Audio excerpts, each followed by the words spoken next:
All right, in today's Academy video, we're going to be talking about macros. This is basically where you align time with price. You'll see a lot of times on YouTube, a lot of traders, they talk about lining up time with price. So this is what that means. This is huge. These are the best times of the day to look for setups. The reason is what I will explain further into this video. So let me go ahead and dive right into it, guys. And let's talk about when the macros happen, and we'll talk about why they happen. Macros, I'm just gonna lay it straight out there. Here's the best times of the day. Now note, these times are gonna be in central time. That is my time, convert it for yourself. But macros are gonna be between 8:50 to 9:10, 9:50 to 10:10, 10:50 to 11:10, 11:50 to 12:10, 12:50 to 1:10. And then it gets kind of weird towards the end of the day, but here's kind of the last one here, 1:50 to 2:10. What have you noticed about all these times, right? They fall plus or minus 10 minutes around the hour.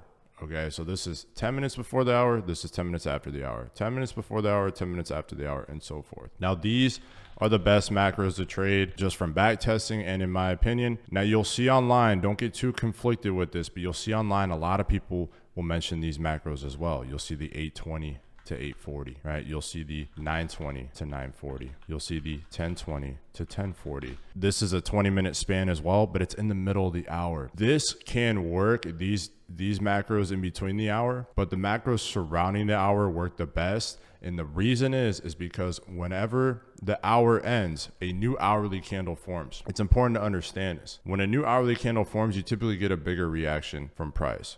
So let's dive into the charts. Let's go find some of these examples. Let's just jump right into it. I will show you why it is so important. It's so important, guys, to line up time or price. You're just going to find the most setups and live a better life and not have to think too much about, when should I trade in the middle of the day? You can simply just wait till we get near these times and you will likely find yourself a setup. So let's dive into the first macro. So what did we say? 8:50 to 9:10. So let's go right here. So this is what happened in between 8:50 and 9:10. So one thing you'll notice right off the bat, every time that we're in a macro, price is going to be seeking some kind of level, right? Price is going to go into attack mode. And you'll notice at these times, price is being the most respective of things that we learned about throughout this academy, right? The fair value gaps, the liquidity pools, the draws on liquidity, all those things are going to take into account. And when you've been looking for times as a trader for price to do its thing, right? Let's say you're confident in a setup and you're waiting for price to do its thing. Macros are those times in which you're going to want to look for that, right? So you'll notice in this example here, we entered into the macro at 8:50 here. Price pushed up for a second. We displaced, created this fair value gap, retapped into the fair value gap so we can go ultimately attack this low and then dump even lower. The premise there is that price is moving. It's accelerating. Price is more objective during a macro time frame. Okay. Now, a big reason why macros are really important as well and why I mentioned the hourly macros is because what have you noticed here in this example? Right? This is an hourly candle. This candle is going to print and play itself for 1 hour. What have you noticed right away on the next hourly candle? Boom, we form a new one. The new hourly candle forms at each hour.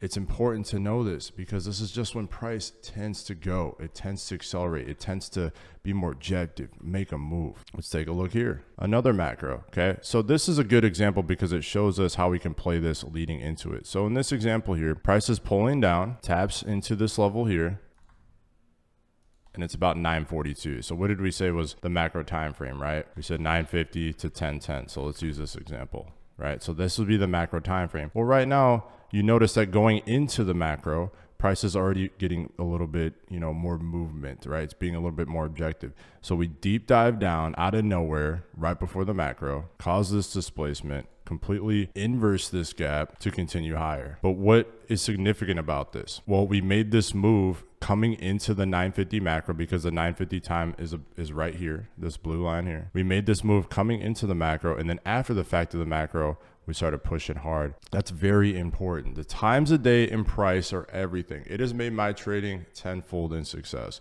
You have to really get more objective with trading. Don't just find random spots. Don't find random times of the day.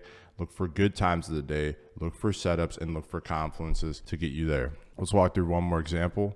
Now, a lot of people may ask me, what's the best macro to trade, KP? What do you think? What do you think in this? Personally, if I had to pick, I would say between the 850 and 910. That is usually the most active part of the day. That's when you're going to find the best setups, A+ setups almost every time. But let's dive right into one more example here. ooh, this is bad price action, but we can still probably use this as an example. All right, so in this example here, again, we're going to be focused on the 850 to 910 macro time central. We're coming into the macro, it's 850 now, and then price has tapped that low. So what do you notice after the fact, right? As soon as we tap that low, we get a displacement lower and we start moving, right? We start really moving. Regardless of how the rest of the day goes, I think we can all agree that at this point of the day, we have much more cleaner movement, right? This is a point I just want to drive further home with the macros. You'll notice you'll have much more cleaner quality setups. Yes, we did chop around today. Yes, price didn't like attack any obvious objective during the macro. However, we still got much better price action. Look at these candles, a lot healthier, thicker, healthier candles. They are a little bit more objective. And then here, these candles are kind of just going everywhere, out of control, and really have no objective, right? No objective for price to lean towards. One more example for the ride home. So here's a good example of those weird macros that I talked about working between, 20 to 40. So let's go to this. Let's label this. This macro will be between 920 and 940 CST. Now here's an example of those 20-minute in between of the hour macros. I'm not a big fan of them, but they still work. And watch this example here, right? So we dove in at this point. This is about 930. We dove into this low here, tapped that liquidity, and then immediately we saw price inverse out of this fair value gap. Now, what do you notice with price, right? Obviously, it's hindsight, we see what price did, but look what price is doing, right? At 930, right, we become more objective. We tap into a low, and then we immediately V-shape out and push higher to ultimately go attack this external level here. This all happened during the 920 to 940 macro. Now, this last bit of price action here happened after 940, and that's okay. You'll still get that follow through, but the macro time, which is where we entered the trade, is what's critical, and then we let the rest play out. So make sure you have an objective every time you go into the charts. It is so important to align time with price. I don't care what trader you talk to. I don't care what strategy you work with. Time will give you an edge no matter what. Macros are perhaps one of the biggest things that have changed the game for me personally in trading and many others, and I hope it does the same for you. Like, comment, and subscribe if you have any questions or found this video helpful, and I'll catch you in the next Academy video.